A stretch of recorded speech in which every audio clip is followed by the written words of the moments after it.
Hello, Jason Dwyer here from Dwyer Property Investments on the Sunshine Coast. Many people tend to think about their midlife in terms of a crisis, but it doesn't have to be, at least not when it comes to money. Yes, you may have spent your carefree 20s and 30s living from paycheck to paycheck, racking up credit card debt and spending wildly. By the time you've reached your 40s and early 50s, however, chances are you've bought your own home and are in a more stable financial position. They're also your peak earning years, so it's the perfect time to start thinking about setting goals that will set you up for the future. And no, it's not too late to start investing at this stage. Even though you're at the halfway point of your working life and retirement is on the horizon, you still have a good 20 years or so to prepare for it. It's all about making smart financial decisions now. If the COVID pandemic played havoc with your finances and in particular your superannuation, planning ahead is even more important. No one wants to face the prospect of delaying their retirement or worse, not having enough to live on so they can really enjoy their golden years. So how much is enough to retire on? I get asked that a lot, and the short answer is it depends on what kind of lifestyle you want and how much income you need to fund that lifestyle. As well as taking stock of your finances, start thinking about when do you want to retire, what kind of lifestyle do you want, and how much money do you need to fund it. The sooner you start asking these questions, the more time you'll have to put a plan in place to achieve it. Let me use an example.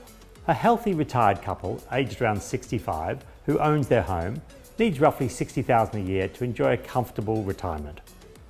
Now that's much more than the $37,000 age pension gives you.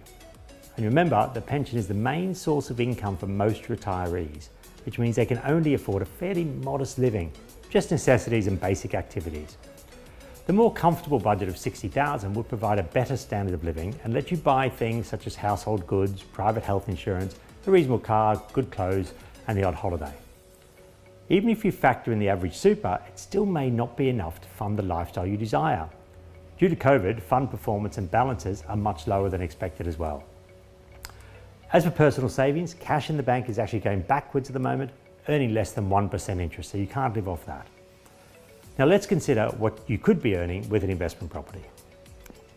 On average, property offers a 5% return, and that's on rental yield alone.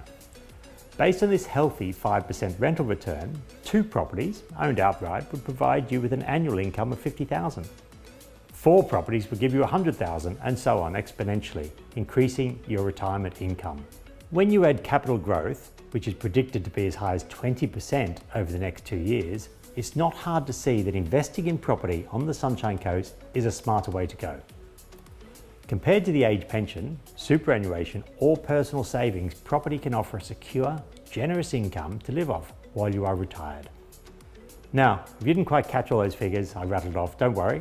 Just call me, Jason Dwyer, on the number on the screen, and I can talk you through how to make property investment part of your retirement plan.